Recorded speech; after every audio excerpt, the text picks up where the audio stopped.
You earn $60,000 a year and you will never see most of it, not because anyone is stealing it and not because you are careless with it. It vanishes through a series of perfectly ordinary doors and almost nobody has ever walked through them one at a time and counted. So today we do exactly that. $60,000, every dollar, followed to wherever it actually ends up. This matters because the gap between what you earn and what you keep is the engine of every single thing we have discussed on this channel, and most people have never actually located it. By the end, you will know precisely what a $60,000 salary buys, what 3 ordinary categories eat, and the one number left at the bottom that decides whether you ever reach 100,000. That number is smaller than you think, and it is more powerful than you think. The game is afoot. One rule before we open the ledger. The figures I am about to use are national averages from the Bureau of Labor Statistics and the current tax tables. They are not a prediction about you. Your rent, your state, your car, your family, all of it will move these numbers. Treat this as a map of the territory, not a photograph of your house. The shape is what matters, and the shape is remarkably consistent. Exhibit A: the first cut happens before the money is ever yours. Federal income tax and the payroll taxes, Social Security and Medicare, which take 7.65% straight off the top. Run a $60,000 salary through the current tables with the standard deduction, and roughly $9,600 is gone before you see a penny of it, which leaves about $50,390. And note carefully, that is before any state income tax. Depending on where you live, that figure is either accurate or optimistic. So the real number, the one that actually lands in your account, is about $4,199 a month. Write that down because from this point on, 60,000 is a fiction. 4,199 is the truth. Every roof, every meal, every emergency, and every pound of your future comes out of that single figure. Now let us find out where it goes. Exhibit B, and it is the largest line on the entire ledger. Housing. Across American households, housing takes 33.4% of everything spent, the single biggest category by a wide margin.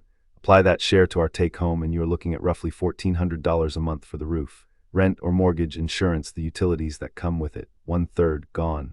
And here's the thing about this line that makes it different from every other line. Choose your housing once, maybe once every few years, and then it charges you automatically 12 times a year without you making a single further decision. Every other category asks you to be disciplined 100 times a month. This one asks you once and then obeys, which means it is simultaneously the hardest number to change and the most powerful.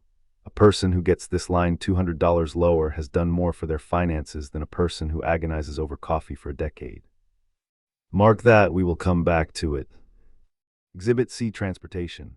17% of household spending, the second largest category on the entire chart. On our salary, that is roughly $714 a month, and this is the line people consistently undercount because they think of it as a car payment. It is not. It is the payment plus the insurance, plus the fuel, plus the maintenance, plus the tires, plus the registration, plus the repair you did not plan for. And now the finding that ought to reorganize how you think about money entirely. Housing and transportation together account for 50% of everything the average household spends. Half 2 categories, which means half of your entire financial life is decided by 2 choices, where you live and what you drive, not by discipline, not by willpower, by 2 decisions made rarely that then bill you automatically for years. Exhibit D: food, 12.9% or about $542 a month on our salary. But this line has an interior worth opening because it is really 2 lines wearing 1 coat. Nationally, households spend roughly $6,200 a year on food at home, groceries, and roughly $3,900 a year on food away from home. Restaurants, delivery, the coffee, the lunch you did not pack. Nearly $4,000 a year eaten away from home. Now I am not going to lecture you about coffee because the coffee lecture is the laziest advice in this entire industry, and because, as we just established, this line is smaller than either of the 2 that precede it. But notice the difference in kind. Housing bills you once. This one asks you a question every single day and answers it based on how tired you are. That is why it is hard, not because the sums are large. So let us add up the ledgers so far. Housing 33.4, transport 17, food 12.9. Together, over 63% of everything a household spends, roughly $2,658 a month out of our $4,199. 3 categories, 2/3 of a life, and we have not yet paid for a single other thing. Which brings the verdict: after tax, after the roof, after the car, after the food, what remains of a $60,000 salary is roughly $1,541 a month, $18,494 a year. That is the number. That is the entire remaining territory of your financial life, and everything else must be carved out of it. Now let me show you why that number is not fixed. 2 sailors, identical wage, identical tax. The first lives in a cheap town, shares a flat, and drives a 15-year-old car that is paid off. His housing and transport come in far under the national share, and his remaining figure is closer to $2,800 a month. The second rents a loan in an expensive city and carries a payment on a new vehicle. Her housing and transport alone can consume nearly everything after tax, and her remaining figure rounds to nothing. Same salary, same discipline, entirely different lives decided almost completely by two decisions. And consider what has to fit inside it: healthcare and the premiums, insurance that is not the car, phone and internet, any debt you carry, student loans, credit cards, the payment plan on the thing that broke, clothing, childcare if that applies, which alone can swallow the entire figure, gifts, haircuts, the dog, the birthday, the flight home. And then at the very bottom of that list, last in the queue after all of it, savings, which is the only line on this entire ledger that builds you anything. Two of those deserve naming out loud because they are the ones that quietly break the whole model. Childcare, for those who pay it, is not a line item, it is a second housing payment, and in many places it exceeds the entire $1,500 we just calculated. And debt, which is the strangest line on the ledger because it is the only one where you are paying for a life you have already lived. Every dollar servicing the past is a dollar that cannot build the future. Neither of these is a discipline failure.